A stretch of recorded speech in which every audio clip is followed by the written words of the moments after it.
Baik, Assalamualaikum warahmatullahi wabarakatuh. Selamat pagi Bapak Ibu tutor, Bapak Ibu dosen tutor mata kuliah keperawatan gerontik. Di sini saya mau sedikit sharing tentang atau penyamaan persepsi tentang bagaimana cara kita menggunakan preset model dalam melakukan pengkajian kebutuhan seksualitas pada lansia. Jadi di dalam modul praktikum 2 ada satu bagian yang tentang melakukan pengkajian kepada lansia mengenai kebutuhan atau gangguan seksualitasnya. Dari kasus yang sudah diberikan, terdapat di situ ada kemungkinan lansia tersebut mengalami gangguan dalam pemenuhan kebutuhan seksualitasnya. Nah, dengan menggunakan preset model ini, maka ada 4 komponen yang akan kita tanyakan atau sebagai guide ketika melakukan pengkajiannya.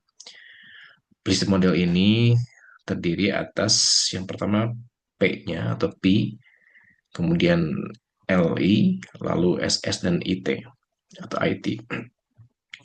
Nah, apa itu P? P itu adalah permission. Artinya di sini kita dalam melakukan pengkajian bagaimana seorang perawat itu bisa mendapatkan izin dulu dari klien untuk membicarakan masalah seksualitas. Jadi nanti kita bisa melihat bagaimana mahasiswa menerapkan konsep P ini. Apakah yang bersangkutan atau mahasiswa tersebut meminta izin terlebih dahulu di awal untuk membicarakan terkait masalah seksualitas ini dengan lansianya.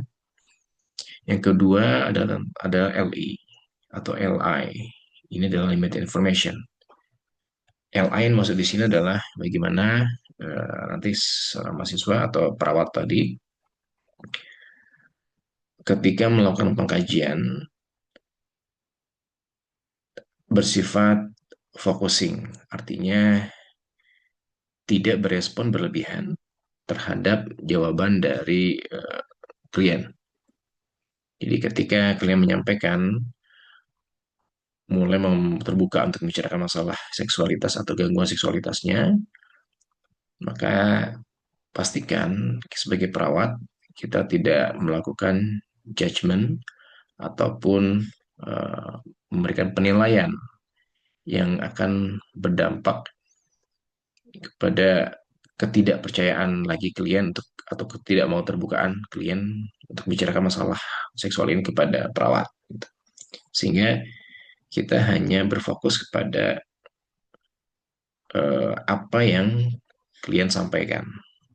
Kita jangan terlalu banyak memberikan informasi-informasi yang sekiranya tidak diperlukan oleh klien tersebut atau lansia tersebut.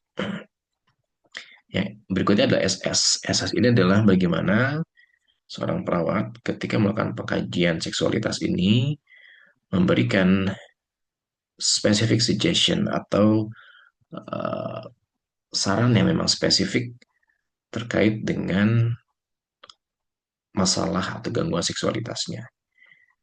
Nah, dalam SS ini sudah kepada apa yang bisa dilakukan oleh lansia tersebut atau kemungkinan apa yang bisa dilakukannya terkait dengan kondisi yang sekarang dihadapi.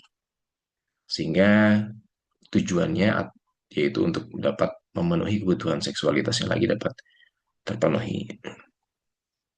Jadi berfokus kepada masalahnya saja. Jadi sebagai kelanjutan dari yang LI tadi, the limited information dan the specific suggestion bagaimana. Dan yang terakhir adalah IT atau IT. Ini bagaimana sebagai seorang perawat kita memberikan terapi yang intensif untuk masalah gangguan seksualitas pada lansia tersebut. Jadi misalkan akan dibuat program terapi non farmakologis gitu ya. Dari mulai asupan nutrisinya misalnya ataupun dari exercise-nya ataupun yang lain-lainnya itu bersifat kontinu.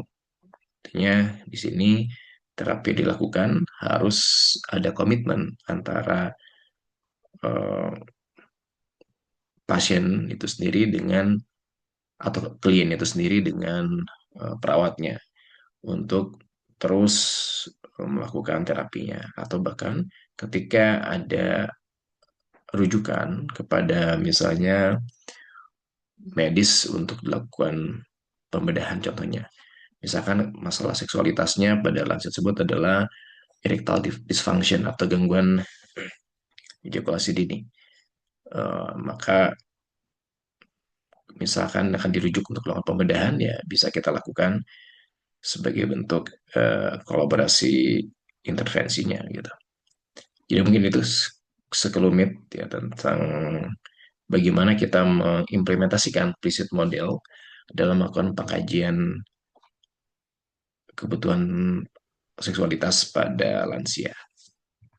Terima kasih, demikian bisa saya sampaikan. Mudah-mudahan ada manfaatnya. Assalamualaikum warahmatullahi wabarakatuh.